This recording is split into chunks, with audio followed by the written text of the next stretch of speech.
Hi, everyone, and welcome to episode 52 of the Town Social.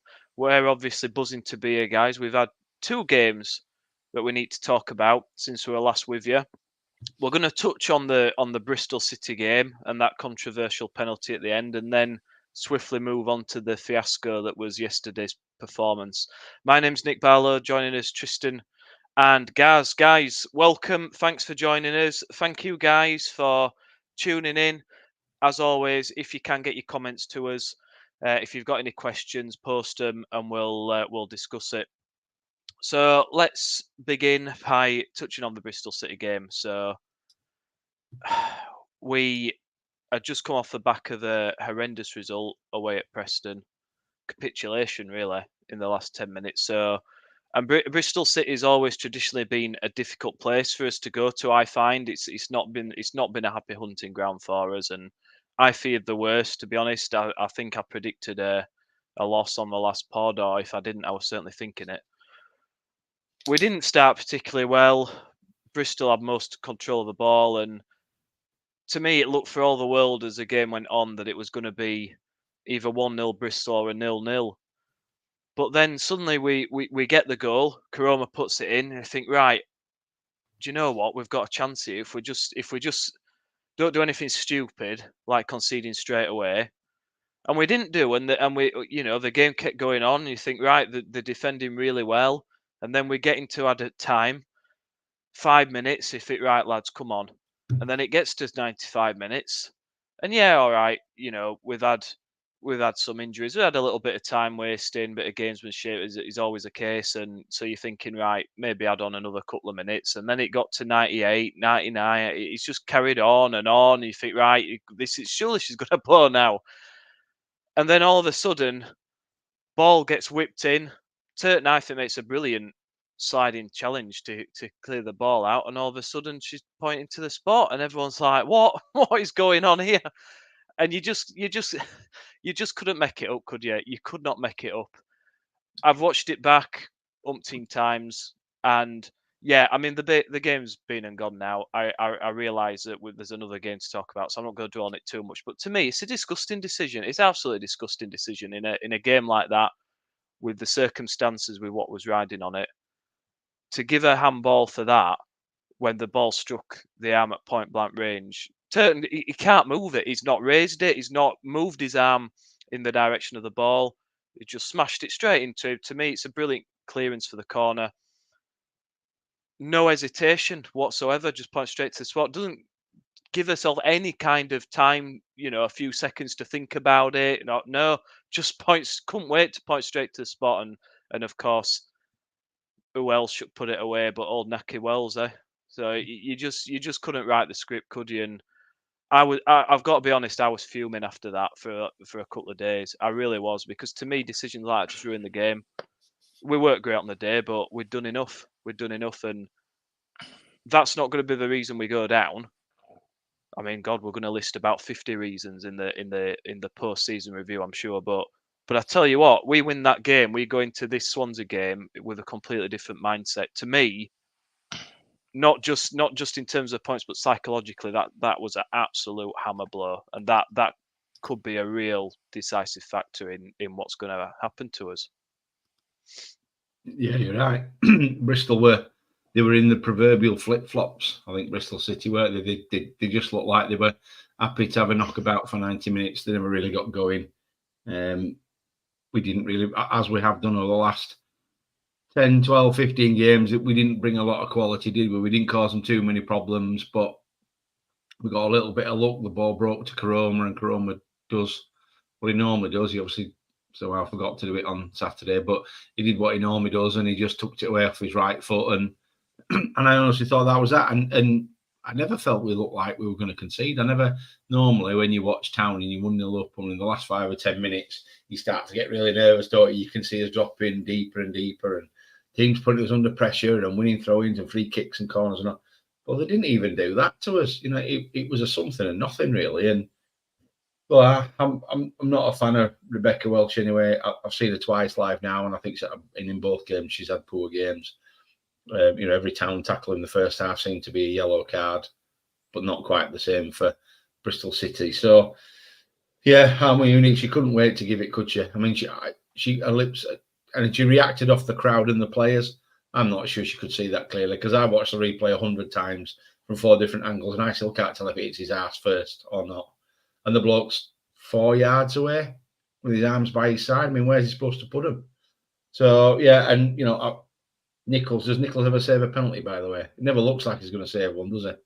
I think he saved one in.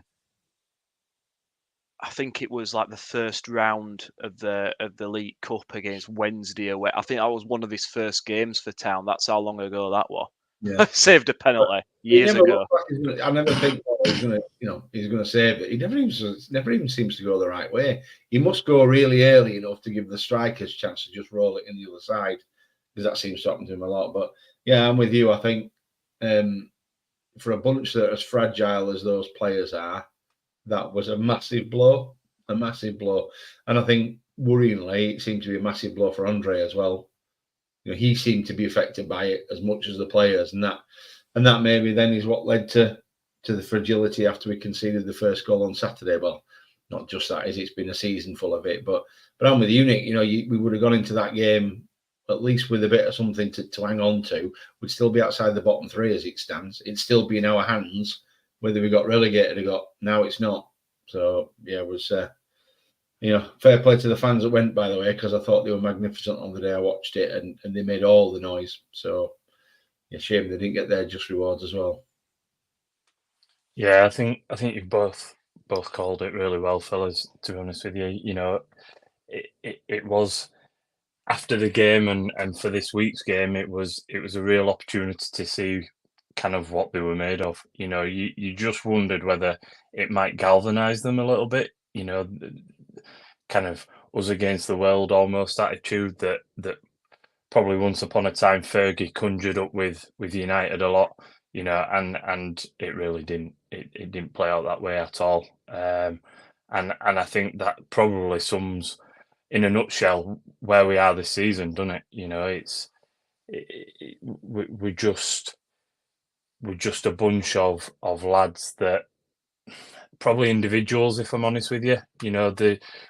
Warnock, I think, called it at the end of last season that there was no real leader in there, and I don't think, other than Hogg perhaps, and I don't think we've changed that. I don't think we've looked to bring in a leader, and I think that probably has to be the number one thing that we look at next season is to bring people with a bit more about them and a bit more character. Because to be quite honest with you, the way that we've capitulated in the last couple of weeks is, the professionals, and we're just, it's like we're watching amateur football at times. Some of the way that we defended yesterday, is proper schoolboy stuff. I said it last time, I think on the last pod, showing people inside into the box, letting them shoot. It's just so disappointing. And I'll be honest with you, there was a faint hope that Naki felt sorry for us, and he just slammed it over the bar or something like that. But yeah, he's too professional for that. And actually, it's someone like Naki Wells, and it's the character of someone like Naki Wells that I wish was still, within our squad, to be quite honest with you. Yeah, I've noticed, Twitter guys, I think you joined us only a couple of minutes late, but we were just discussing the Bristol City game as the hors d'oeuvre to the main course that was served up yesterday. But enough of that game. It's been done to death. I was pissed off. I was hoping for better yesterday. I'd seen all the messages for Moggy, etc. on social media. Everyone needs to get behind the lads. Get yourselves down there. Pack the stadium out. We need you. We need you. Everyone got down there. I thought decent atmosphere considering, the crowd did the best. And to me, the side was wrong. I don't think Bergzorg should have started up front. Look, we didn't do too bad at Bristol, right? And I heard Brighton writers' comments at the end of the game saying, well, we we won it at Bristol. Well, we didn't win. So I don't know what he was on about there. He said we won. I'm sure he said we won at Bristol, but to me, I'm sure we drew. But look, it wasn't the worst performance in the world, but he isn't a striker. We're going into a game against a mid-table side with nothing to play for, essentially, with no strikers on the pitch. I don't get it. You're 3 strikers on that bench. Now, you're not telling me that they can't play at least half a game there. You're not telling me, like Sevilla. I mean, Radulovic scored a great goal at Stoke. We haven't seen him since. So I don't know what he's done wrong. I don't know whether we'll see him again or not. Danny Ward, yeah, all right. He's got his critics, but he's a hassle. He harries people. And when you've got a side like Swansea that prat about for days at the back, you need a hassler, you need a harrier to force them into mistakes. They're there to be got at. But I mean, Brighton Writer said in his post-match, the aim was to press high. Well, I didn't see any of that in that first half. We gave them so much time on the ball just to pass it around at will. And let's be honest, they had a shot off the bar, should have been 1-0. I think they had another couple of chances where they snatched at it and really probably should have done better. We were lucky, really. And then the defending for the goals, guys. I mean, we've said all season that our defence has been woeful. We've shipped far too many goals. We'll get on to Bergzorg in a bit, but the main thing I want to highlight is the concession of the goals, because you've got Jamal Lowe coming on, who's all about pace, cutting on the inside and shooting. And literally every time he got on the ball, we give him about 30 yards of space to run into and to cut onto his right foot. It was absolutely mental defending. And you just can't. As soon as a goal went in, the heads dropped. And you can't do that. We're in a relegation battle. You concede, you roll your sleeves up. Right, we'll go again. But we offered after that goal went in, we offered next to nothing. Beforehand, 2 main talking points for me. We fashioned a chance down on the left-hand side. It goes to Karoma. He's got most of the goal to aim at. Cuts inside. You think, right, get it. Minimum, just get it on target. Make the keeper work, do something. And what does he do? He just blazes it off that bar. No quality, no composure, nothing. He doesn't even look where he's played. He just smashes it off that bar. Second, Bergzorg. I think the keeper comes out. I think he handles it outside the box. But either way, you play to the whistle, gets up. Radoni's standing acres of space. I mean, the caveat is it is Radone, who can't finish from 5 yards, so who knows if he'd have scored. But the bloke's standing good, and what does Bergzorg do? He tries to shoot. Stupid decision, and everyone was up, screaming, shouting, get him off. It's greedy, selfish.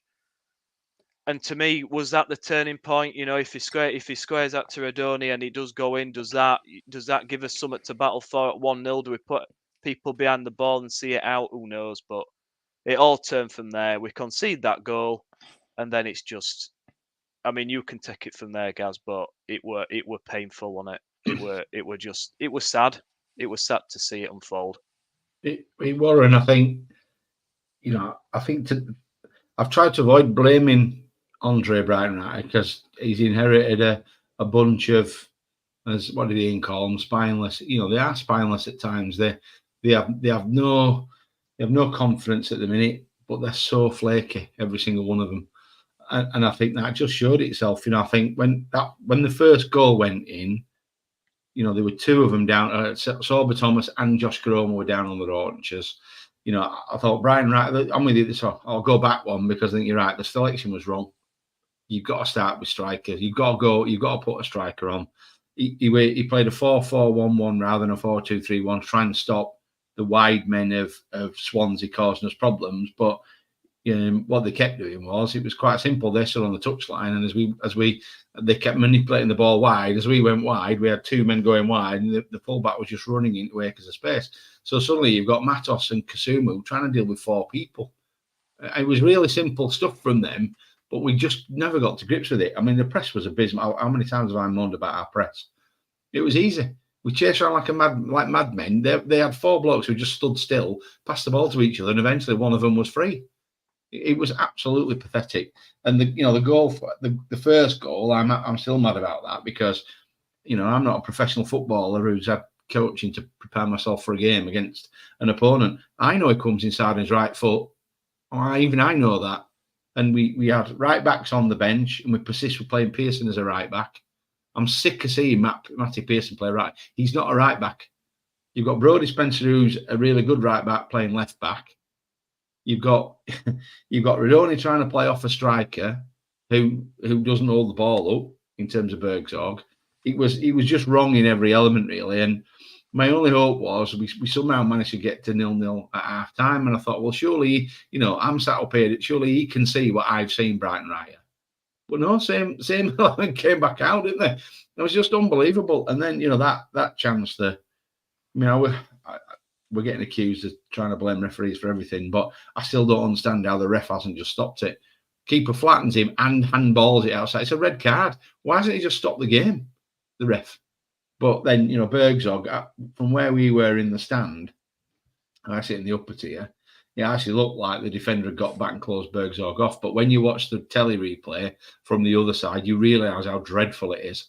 Because not only is Redoni, he doesn't pick him out. Actually, as he comes back onto his left, Karoma makes another. So there's actually two. Karoma then makes a brilliant run inside him. So although he's missed the chance to pass Redoni, he had another chance to roll it into Karoma and he didn't. So, I think my guess is Andre is quite a stubborn character. So I'm not sure town fans booing Bergzorg when he got subbed is going to get the result we all want, which is for him to play some strikers next week. Because he's put a statement out on his Instagram, hasn't he, saying, this isn't over, we've got to keep fighting and all of that. Well, I'm sorry, mate, it's got to start with you, hasn't it? And I do wonder whether up to press he's been handling this lot with kid gloves and not really giving him a bollocking. I'm not sure there's been many half-time or full-time worn rockets. I think he's been trying to manage some fragile egos and just nurse it through. But he's won 2 games. We've lost 5 out of the last 9. It's just not good enough anymore, is it? And we're now staring down the barrel of a relegation. And once the second goal went in, the third and fourth were a given. An absolute given. I very, very rarely leave before the end. But third goal, I walked out. I couldn't bear to watch it anymore. It was pathetic. Yeah, again, agree, fellas. There's not really anything I can disagree with. It's just, for me, I can criticise Bergzorg and all that kind of thing, but it is the defending. We've conceded 74 goals this season. Like, it's all we can criticise Bergzorg and we can criticise whoever all we want, but to have to have scored nigh on to a game on average to win a game, to draw a game, is ludicrous, and I'll, that's got to be the basis of it. The year, or the 2 years that we've been successful, the year we got promoted and the year with Corberan, largely speaking, we were pretty solid. It started with being pretty solid at the back and being able to, we'd nick 1-0s here and there, and that was the basis of it. Now, in the grand scheme of things, I would say, and I appreciate Nichols has probably been off form, but we've got a relatively decent back five. Even with players coming in, we've got a relatively decent back five. Left back, we probably could do with, someone coming in there that is probably a little bit in the mould of Toffolo, but there just seems to be something completely awry, because the way that even before Lowe chopped in on his right foot, one of their lads, I think you might have alluded to it, Nick, one of their lads chopped in on his left foot. Helic showed him inside, and he hit the bar or the post. Warning signs or what, and we do it again, time after time after time after time. And for me, it's just the whole season has been defined by really poor decision making. up front and in defence, just really bad decision making. And at this level, you can't get away with that. You know, it's League One stuff. It's probably not even League One stuff. It's probably League Two stuff. Some of the way that we've gone about it. So I think that trying to sort the Billy basics out should have been Brighton Biters' priority. But then to some extent, I guess with Darren Moore, we drew a lot of games and we couldn't, just turn them into victories. So was he doing the basics right, but not quite getting that extra bit? I don't know. It probably needs a look back in a bit more depth. But yeah, to me, ever the optimist. I think it's gone now. If I'm honest with you, I think. Sound very optimistic. You're the most optimistic on here, mate, and that's we're done. TL. Yeah. Well, what you can't be optimistic after seeing that, can you? It's one of the worst performances from a relegation threatened side you're probably ever going to see. I still think our midfield it's the worst I've ever seen. Not in terms of maybe technical ability, but just in terms of the overall setup, the cohesion, the understanding. On yesterday, I've never seen out like it. Matos sat in front at back four, and there's about 30 yards between him and next midfielder Radoni up front. And there's just a chasm between them. Yeah. And Swansea players just ran through it well. We were so narrow at times, so central, that Patterson just stood out wide left. And every single time they just spread it wide, stretched it wide, used the pace to get in behind every single time. And like you said, guys, we could see that. We can see that. So why isn't Brighton? Why isn't he seeing it and changing it? Thinking, do you know what? Look, we've had 30 minutes of this. This isn't working. We've nearly conceded twice. It's only going one way. Let's shake it up, do something a bit different, give them something to think about. When Ely came on and Ward and we started a bit of there were a few. There was a spell in the game where they made 2 or 3 mistakes at the back and we were nearly in. And that were just us harrying them, just hassling them. And that's what we should have been doing from the first minute, not waiting till the game were nearly over. And I don't get it. And I think Brighton Wrighter, he hasn't had a lot of blame. He's not been here long, but to me, he's not got the best out of the players with the systems that he's deployed. That midfield yesterday, I have a bit of sympathy with the midfield too. Yesterday, they were up against 3 to start with. So there were 2 against 3 because Radoni wasn't really playing as a central midfielder. He was playing off Bergzorg really, and they were 2 against 3. And then every time the ball went wide, one of the fullbacks came inside, and suddenly it was 4 against 2. And you can moan all you want about Matos and Kasumu's ability.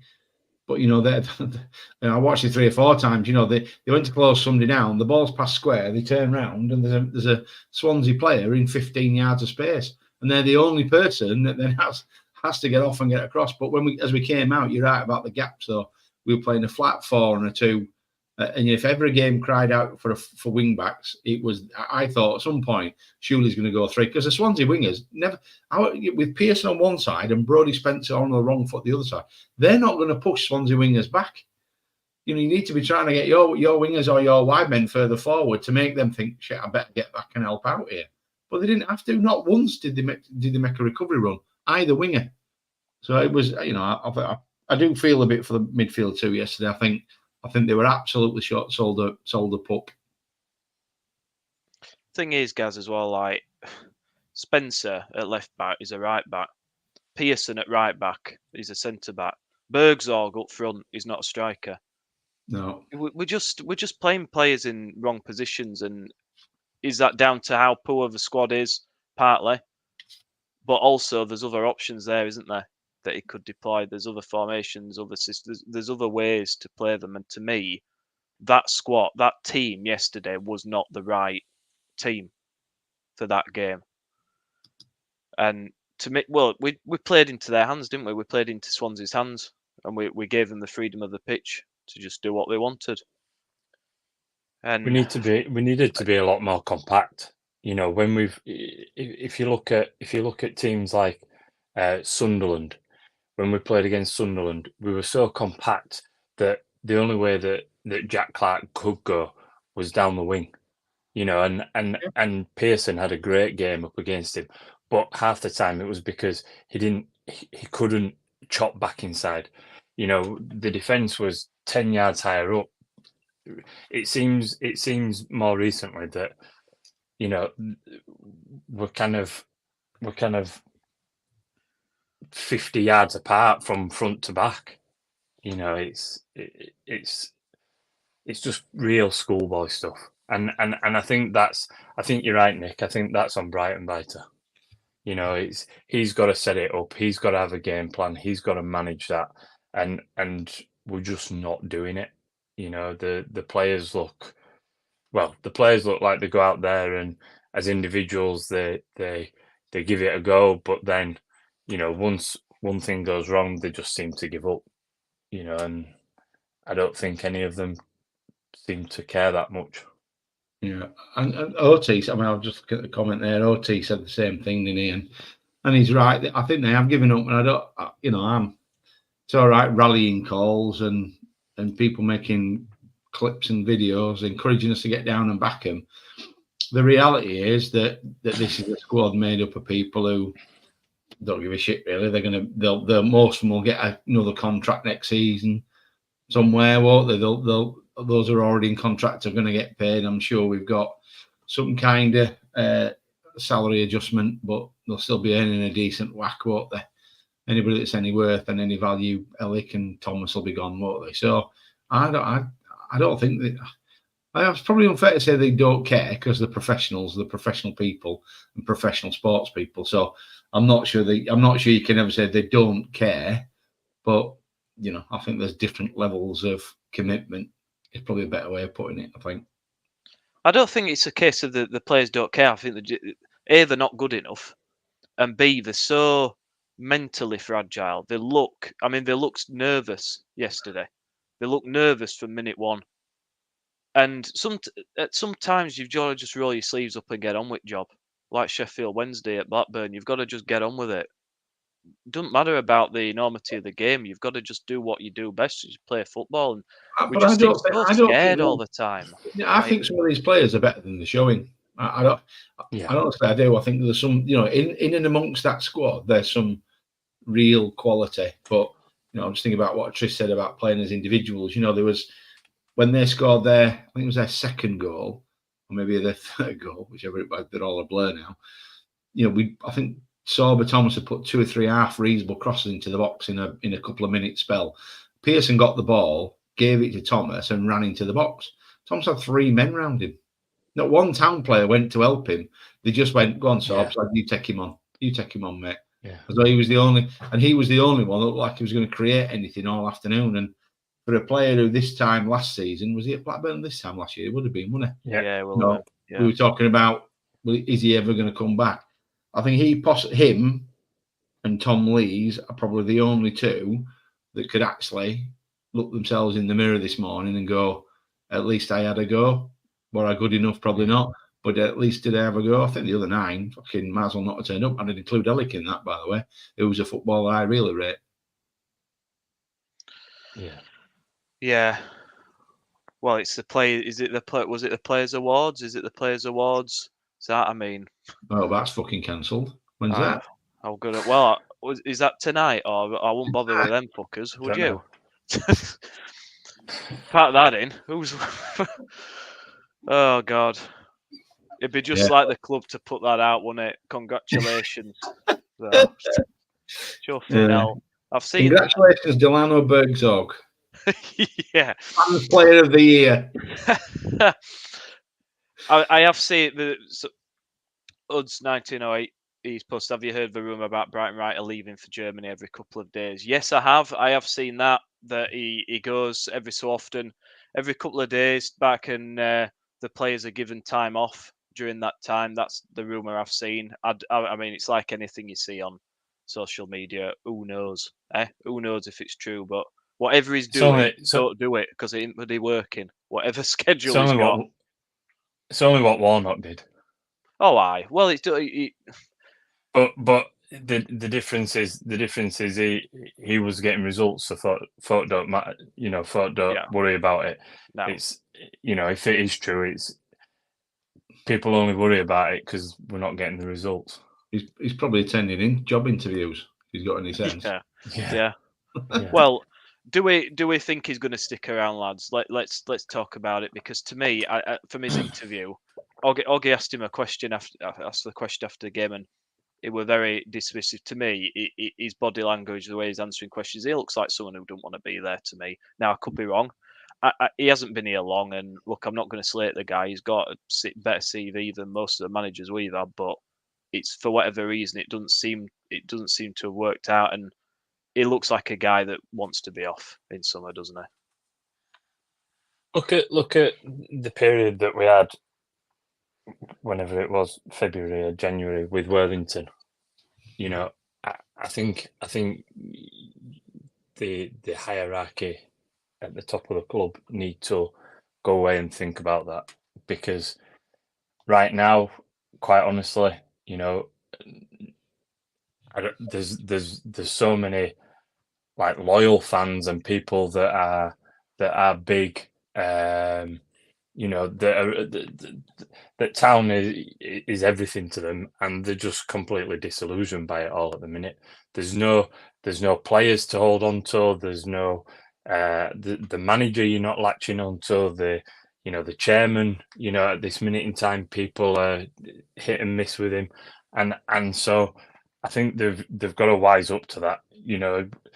In the grand scheme of things, really, we're quite a simple bunch in that, we just want to see people that give 100%, and a manager that comes out and has a bit of passion and a bit of fight in him, and to be quite honest with you, we haven't seen that. I was really optimistic with Brighton Biter, but after the Watford game, I thought we might be onto something here, and we've just gone flat, haven't we?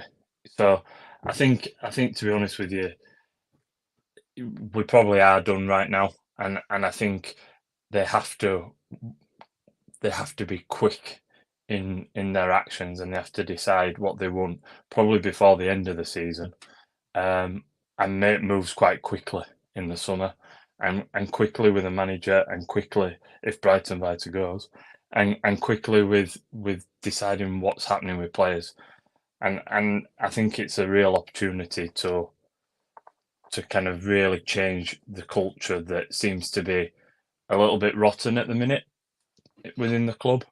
And I think that starts, unfortunately, I think it starts with Cartwright, to be quite honest with you. I've seen people criticise Edwards, criticise Nagel, but their job, for me, their job is largely off the pitch. I know that they oversee things, but they're largely off the pitch, and I don't think it would be beneficial to get for Edwards in particular to go right now. I think he's probably quite far down the line in some quite important stuff, and I'm hoping that stadium shares is one part of that. But I think the end of the season is a natural point where you review the performance on the pitch, and I think that's the perfect opportunity to say, is this working for us with Cartwright?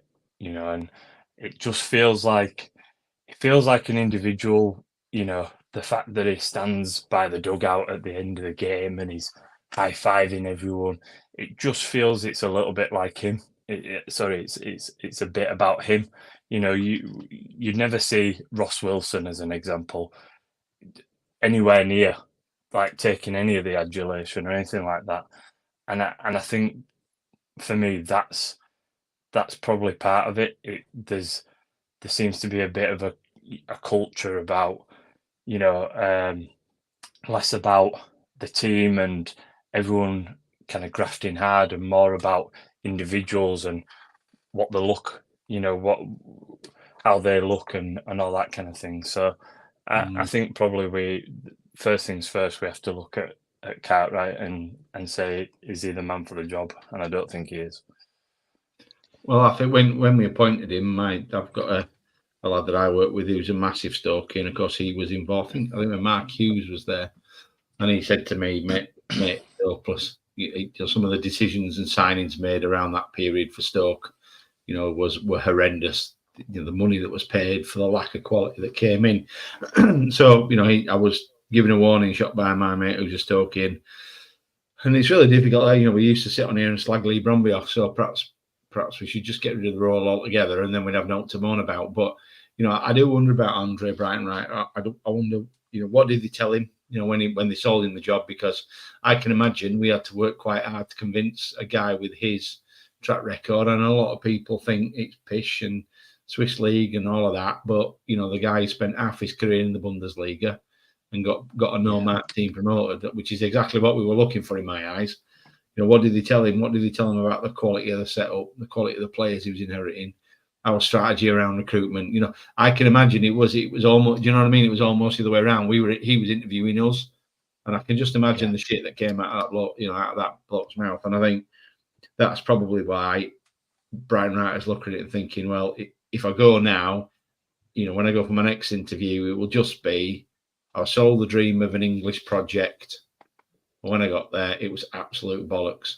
And it'll almost be scrubbed out of his CV, won't it? In terms of his reputation in Germany, there'll just be a line through it, and it won't really hurt him. If he stops and doesn't get us promoted on the first time of asking, that's a massive risk for his reputation, isn't it? So I think he's off. I do, yeah. Ian Matthews says he's deaf off, and I agree with you, Ian. I think he's a goner, which is a worry, because the next two games, we've somehow, the only chance we've got of dodging the bullet is by winning both games. And right now, I can't see us scoring a goal in 2 games. Never mind winning 2 games back to back.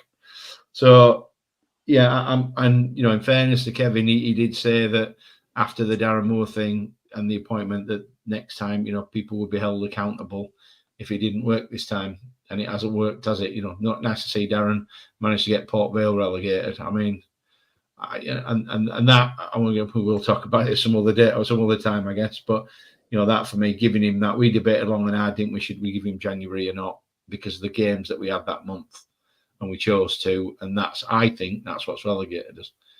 So I think he'll go. I do. I think he'll be gone.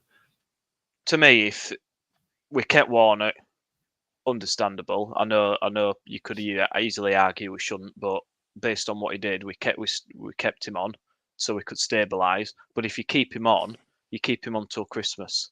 You don't keep him on until transfer window's just finished and then get rid of him, because that put us in such a difficult position. Darren Moore comes in, hasn't been able to bring anyone in until January, so you're kind of thinking, well, yeah, we're not doing great, but then is that because he hasn't been able to bring his own players, which is why they probably kept into January, so we could sign players to see how he did. But you're right, guys, we should have really just taken it for what it was, which was a failure, and said, look, we've got 3 winnable games coming up. We can't prat around. We need to get rid. And then the person coming in, he's got a full transfer window to work with, the new guy, so he's going to be able to bring some of his own players in, and we can kick on from there. But I mean, it's been mistake after mistake, to be quite honest. And look, do we put a lot of blame at Kev's door? Kevin Nagel's the guy at the top. He's ultimately has to take overall responsibility. He's hired. I mean, Edwards, and I don't mean this in a derogatory way, but he's a pen pusher. He's the guy that's in charge of all the paperwork, all the legislation, that kind of side of things, the running of the club. But in the football side of things, that's at Cartwright's door. That's his responsibility. But Kevin Nagel, signed off on bringing Cartwright in. So to me, they're both culpable. Cartwright hasn't made one good signing since he's been here, to me. And manager or player, you could say Matos has done all right in spells, but he's been hot and cold. He's been terrible lately for me. He's not really done anything. We signed 2 strikers who we'd barely seen. But Volker's been injured. I mean, he's an injury record that Rolando Aarons would be proud of. So and he signed. You know, he brought Darren Moore in, who's been utter failure, and Brighton Wrighter hasn't done much better. His record isn't much better. So you look at all that and say, well, really, it's a hard argument to say that he should be staying. Would you trust him with the summer? The thing is, when Brighton Wrighter goes, we're starting from behind, aren't we? You look at Rotherham; they've got Evans in, they've got their manager in place now, so they've got a full summer to recruit the players. They're a team that's used to getting promoted out of that league. They'll kick on and most likely be up there. We're going to have to prat about trying to get a manager 1 or 2 weeks, scratching out trying to find someone, and then we've got to try and sign players for which is a very difficult league. I'm not having this. Oh, it's easy. We need to challenge for title and this, that, and the other. I think Mr. Nagel thinks maybe it might be similar to America, where the gulf is chasmic between the leagues and we'll go straight back up. I think he might be in for a bit of a shock, to be quite honest, because some of the teams down there, it is a dog league. It's awful. It's a scrap, physical. It's just a slog, and we've seen so many teams, your Wednesdays, your Leeds, your Sunderlands, your Coventrys, your Ipswiches. You could go on, teams that have been stuck there for years, struggling. I mean, you can take some solace when you look at like Coventry today and Ipswich doing well. You know, is it a chance to go down, completely strip that squad back and take a couple of years to try and reset things and kick on? But it don't always work like that, does it? So No. it's a bad situation, and do you really trust Cartwright and co to get it right and get the right manager? A, get the right manager in, and B, sign the players that are capable of getting us out of League One. I think though, and I'll probably just add a little bit of defence here for Nagel. I you know, Edwards was what Nagel knew and who he trusted. So I think number one, that's probably why he went there. You know, it didn't complete till, was it July when it completed the buying the club? So to me, he went with what he knew, and Edwards did the same, and he went with what he knew, and it's not come off. Now they earn the corn. You know, if they get things wrong from here, they're in a serious mess. But I do think I think, as I said before, we have to make it. We have to make moves after next Saturday. If we're still within a shout, obviously, you know, it moves probably to the Ipswich game. But if we're in a mess next Saturday, they have to start making moves next Saturday. You know, and it's as simple as that. And you know, I know we always allude back to the years with Wagner, but that year that half season that Wagner did, he'd signed about 3 players by the end of May. You know, probably I think he'd signed Heffley and Lerver before the season finished. So, you know, we really do have to kick on. I do think if we get relegated, you know, I know there will be an absolute desire to get straight back up. I kind of take a couple of years in that division if quite rightly, as you say, Nick, if we get it right and do what Coventry or Ipswich have done and take the opportunity to actually build some much more solid foundations. You know, and I know it's not as simple as just picking and choosing when we get promoted and all that kind of thing, but I think you can't dwell on it. You have to use it as an opportunity to kind of review what the club's done and probably start from scratch almost. It's a graveyard, though, isn't it? Just that League One. It's a graveyard for clubs like Huddersfield Town, as you say. You know, Wednesday absolutely mullered that league last year, and looks like they might dodge a bullet. But you look at the teams that are going. Bolton's going to miss out on promotion. Looks like it's going to be Derby and whoever it is. Portsmouth are up out there. Derby, and I say Pompey and Derby. But you know, you've got Barnsley in there. You know, fucking Peterborough in there, who were our bane of our life. You've got But you got Wrexham coming up. You know, you can't say. You know, you think Kevin's throwing money at the job. Wait till Wrexham get in there. They're going to be signing.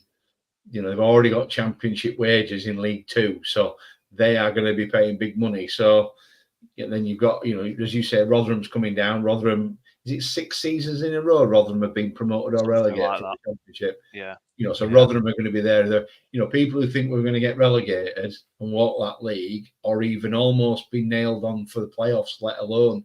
But I think it's a big ask, because in the same way as, you know, I think Stockport are top of the League Two at the minute. They haven't lost in like 20 games or something. Won the last 7 back to back. You know, they're going to come into that league absolutely full of confidence and flying, just like Ipswich did in the Championship this year. They took that momentum and kept it. And we couldn't be more the opposite of that. We're the antithesis of confident, aren't we? We're going to take all of this negativity and all of this with us. So I mean, I said last week, I think last time we were together, I think the one common denominator of the last 2 seasons being absolutely garbage pretty much is that playing squad. We've burned through managers like there's nobody's business. So, you know, I'm not convinced changing Brighton right as the answer. I have to be honest, I'm not sure we're going to have a choice. I think he will. Yeah. He will walk. And Kev's tweet earlier saying there'll be more about town later this week tells me I think that could be the case. Because Wednesday win Saturday and we lose, it's game over anyway, isn't it? We're done. We're relegated. So, you know, I think I almost would rather we get relegated tomorrow than it go to the last. I'm broken record. I just cannot see us getting anything at Ipswich. I just can't. And I think the title's going to go to the last day, or promotion, excuse me, to the Premier League is going to go to the last day. They'll need to win, which means we could be in big trouble. Well, it'd be like us to lose at Birmingham and then beat Ipswich, and then send Leeds up. That'd be town all over. Just pull out a stellar performance when it don't matter. Yeah. And send Leeds up. Typical town.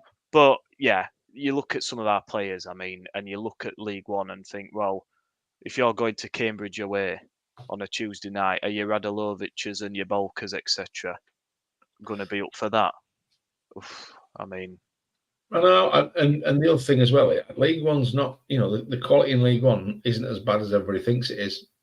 You know, and we have still got a core of aging.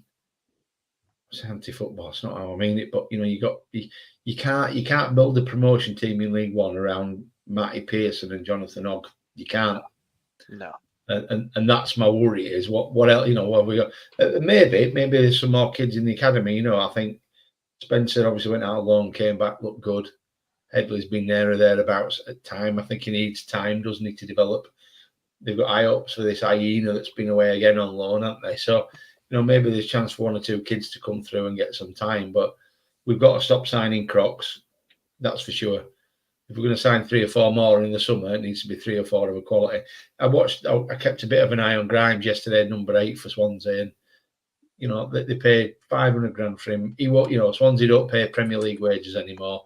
They won't pay much more than we do, and he absolutely ran that game. He was mobile. He passed a ball. He put his foot in, and I just thought I can't remember the last time we had a centre midfield that looked anything like that. I honestly can't remember. And even Lewis O'Brien wasn't that good on the ball. Lewis was full of energy and carried the team, but he didn't run a game. Did he ever run a game? I don't think he did. No. It's only Aaron Moy was the only one that could dictate a game. That's the only guy we ever had that could do that, and we haven't had anything close to that since, have we? No. And thinking about end of this, if the worst was to happen and we go down, just looking at the guys who are coming to the end of the contract. Obviously, Bergzorg, I'm assuming we're not renewing. Utah, Tom Edwards, well, yeah. Alex Matos, Diarra. I mean, I don't know what he's doing. We haven't seen him, have we? So, Jonathan Ogg. I mean, I love Jonathan Ogg, but it's time, I think. And then Belagambe. But there's a lot of players there still on the books who, to me, are nowhere near good. I mean, we've still got like Spencer and Udlin on the book. I mean, these players, they're not they're never going to be good enough. They're never going to be good enough. And we either sign players who are injury prone or players who are projects who might be good in 2 or 3 years, but actually we need it now, not in 2 or 3 years because we're struggling. Yeah. And that has to change no matter what league we're in. If we go down to League One, it's got to be top end League One, bottom end Championship players if we're serious about challenging to get back up. It has to be. We can't sign some 19-year-old from League Two thinking they're going to be immediate impact player, because it just doesn't. That's fine. Signing those players is great when you've got good players in and around them and you've got a good squad of players. But you can't rely on players like that, and we've done that for too long in the Championship, and it's come back to bite us, hasn't it? Finally. Yeah. So, yeah, it's all joy, isn't it?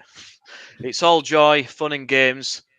Ian made me laugh. I'm just trying to find the comment because I am going to go back to it, Killer. There's relief in the household, obviously not for me. I mean, I'm still hoping that somehow, by some miracle, we managed to pull it off. But I just, ever since that Rotherham game, I just thought no, because I thought if we can't beat Rotherham, there's no chance, and I'm still just as confident, even more now, obviously, but. It's just sad, mate. I just feel sad. Like that's how I felt yesterday in the stand. The people around me, there were people just disillusioned with it. Some people were angry, shouting. Majority of people were just sat looking down, and some are even laughing.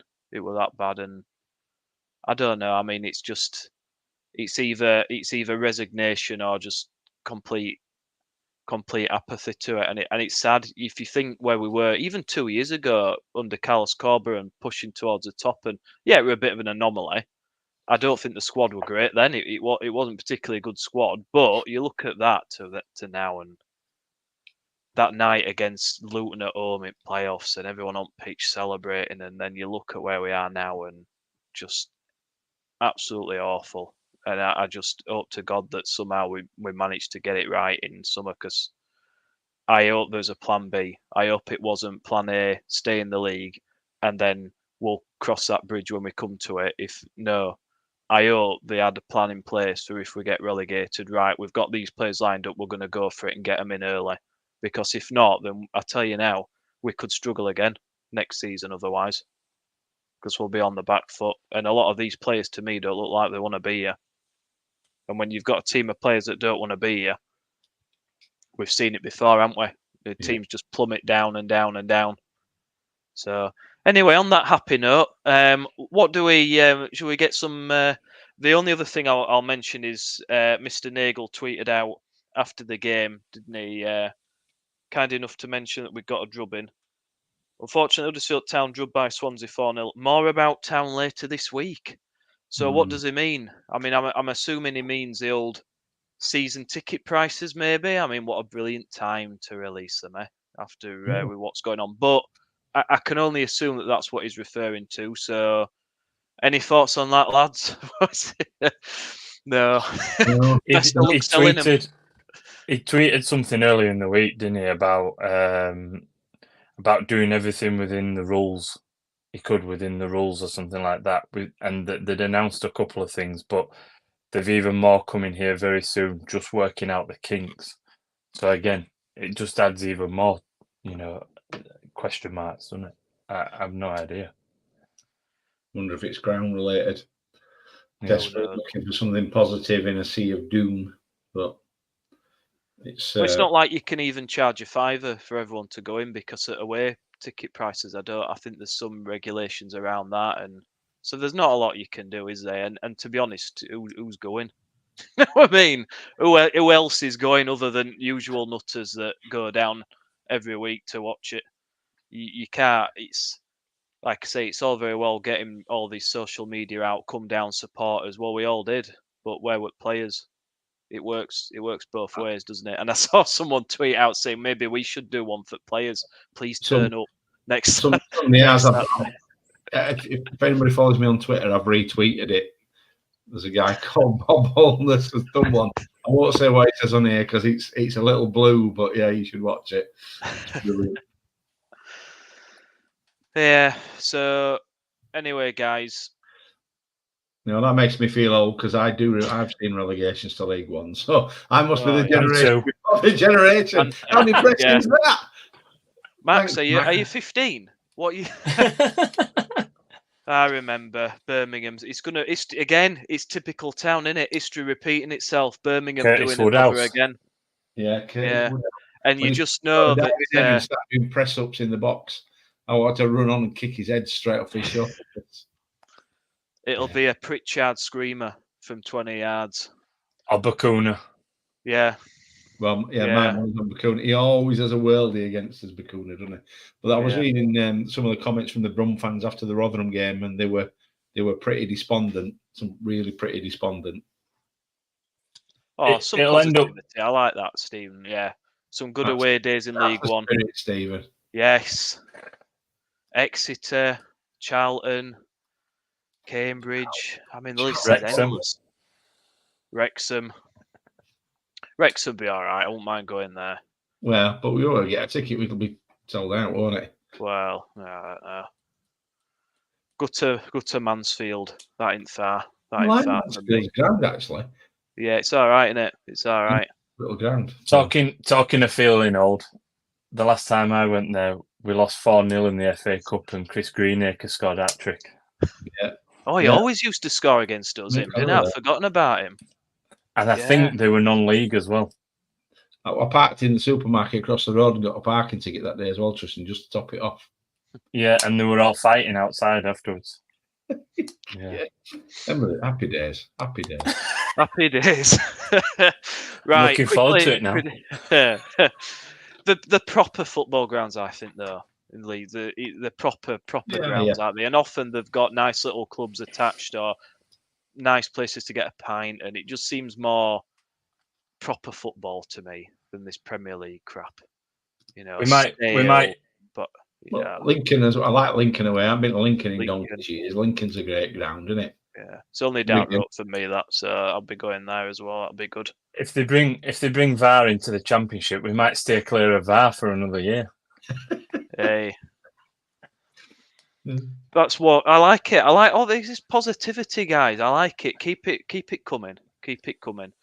But let's have very quick predictions then for Birmingham. What do we think? Are we going to come back fighting and take it to the last day? Do you think? Well, I tell you what. Can I ask a different question? What do you think? Go ahead. Yeah. What would you do for the team? Because I've seen Aidan saying, "Would you drop Nichols?"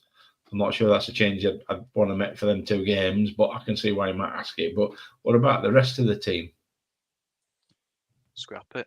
I don't. What can you like? What can you do? Mate? Like, well, yeah. They were judging on that performance yesterday. I've been all of them, apart from Sorba Thomas maybe, and Nichols. But I don't know, mate. I mean, I'd play a striker for a start, 2 strikers. Yeah. Because what's the point now? What have we got to lose? If he puts that same team out, they'll go ballistic, won't they? Yeah. Spencer at right back and whoever you want at left back. Headley, Jackson. Left back. Imagine that. Yeah. I actually think we'll beat Birmingham, and I think Birmingham and Town will go down, and I think Wednesday will stay up. Yeah. Wednesday have got it in them. Yeah. Well, they're fighting, aren't they? They've got fight in them. And fair play, like I can't argue with that.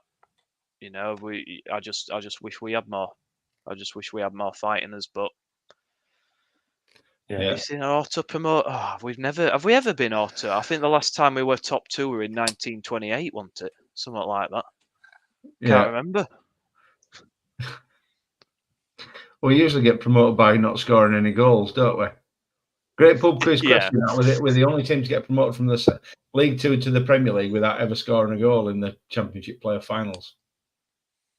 We are so shit, it's unbelievable, isn't it? even when we achieve it's shite, isn't it? I love telling people that we got promoted to the Premier League with a minus goal difference. I think that's fantastic. Oh God. Anyway, sorry, Nick, do you want to get back to your question now? Yeah. What do we think? What was it? Yeah. Yeah. What do we predictions then? What do we? Are we going to win it? I like Tristan. I like your optimism. Well, part optimism. I know you said we'd get relegated, but at least it'd be nice to at least get a win, another win, and get into double figures for wins this season. That'd be nice. Yeah, I'm looking forward to the lap of honour after the game. Oh yeah. Just apparently, Nagel's just tweeted that the Brighton Vita thing's a lie. Right. I thought he's obviously Interesting he's that obviously he's I responded thought to you were it. tweeting to say gone. I thought he was tweeting No. to say, He's packed can you his tell him bags three and gone. dickheads to shut the face? Yeah, yeah. We're only saying what we see. We're only saying what we see. So Yeah. He'll be Well, in you got- Sacramento in his flip flops, eating masters he's had shipped over. Aiden 2-0. Go on, Aiden. When did we last score 2 goals? Go on, Against Aiden. Watford. I think we only scored 2 goals under him Yes, once. I think it was. I think you might be right. Yeah, I think you might be right. Can we stay up without scoring? The way we'll find it. Bakuna and Pritchard own goals. Yeah, I think we're going to lose. I think they're done. I think we're toast. I think even though, in fact, I could see a 0-0 draw. With Birmingham I think so bad. all you've got to do, all Birmingham will do is put everyone behind the ball and say, right, you come and break us down then. And we'll be like, well, we can't. And then we'll just keep twatting about with ball, and then they'll break down and score. And that's it's just rinse and repeat. It's just same tactics against us. And the worrying thing is we don't counter it because we're so one-dimensional. Birmingham have got Norwich last game, so they need to win, really. Yeah. So they've got to win. Take it to the last day. Well, you said that, but are Norwich in playoffs and checked out and concentrating for playoffs? Well, that's what, if you remember, when we got to playoff, that's what Wagner did, don't you remember? That's what I mean. Big hoorah, so it wouldn't surprise me if he did it again. That's what I mean. Just sack it off. Yeah, that wouldn't surprise me. So I think we're. It depends, doesn't it? It depends because Hull have got a game in hand over them, and Coventry have 2 games in hand over them. Right. So yeah, it depends what Coventry does. Baggies at home, aren't they? So you'd fancy him to lose. You know, that's the kind of game Carlos likes, and you can just imagine Carlos plotting away to win that game. There we go. That's more like it. That's more what we're used to. There we Exactly. go. Doomed. We're doomed. Unfortunately, I think you're right there. Yeah. I think it'll be a draw. I don't think we'll lose, but we just haven't got it in us. We don't score goals. We don't score goals. I'm going 1-0, Nick. Yeah, I agree, guys. I think we'll score 1 goal, but we're incapable of scoring more than 1, and we always concede. So I think it's fair enough to assume that. I think we'll beat them. I think we'll beat them, and it'll give us false hope. False hope. Won't give me any false hope. If we manage to somehow, by some miracle, stay up, like it'll be the most undeserved survival that there's ever been. If we beat Birmingham, it's going to take one of those weeks, run of events like when we got relegated and Crystal Palace had to win 2-1, and all of those results. That was a Birmingham year, wasn't it? When it had like 15 results had to go against us, and they all did. I mean, it'd be incredible if somehow we managed to get like get a scrapper 1-0 at Ipswich and stay up. I mean, that'd be phenomenal. But I just no, I can't see it. You look at them at home and what they've got. I mean, they score for fun, don't they? Yeah. I just don't know. And to finish, I saw another stat someone put out today and said, I think we got 5 managers in 2 years, and the longest reign was Fotheringham, and that. When you've been run like that for years, it eventually is going to catch up with you, innit? Well, he was in Scottish press saying I was doing a great job, and it's only got worse since I left. Not long ago, perhaps he were right all along. Who knew? Well, he might be coming back, Gaz. Who knows? He ain't got a job yet. Imagine that. Way to make friends, is he? So. What's his best scenario? We're down next week and then let Ipswich win. Well, I don't think we'll need to let them, mate. I think they'll do that all their own. But yes, I agree. Right, guys, we've talked enough there. Considering how bad it's been, I think we've done well there to keep it relatively light-hearted. But thank you so much, guys, for listening and contributing as always. We'll be with you again after the Birmingham game. I hope we've got something better to talk about, even if we're still going down. At least if we get a win or something, it'll be nice, won't it? And yeah, stay safe, everyone. Take it easy, and bye for now.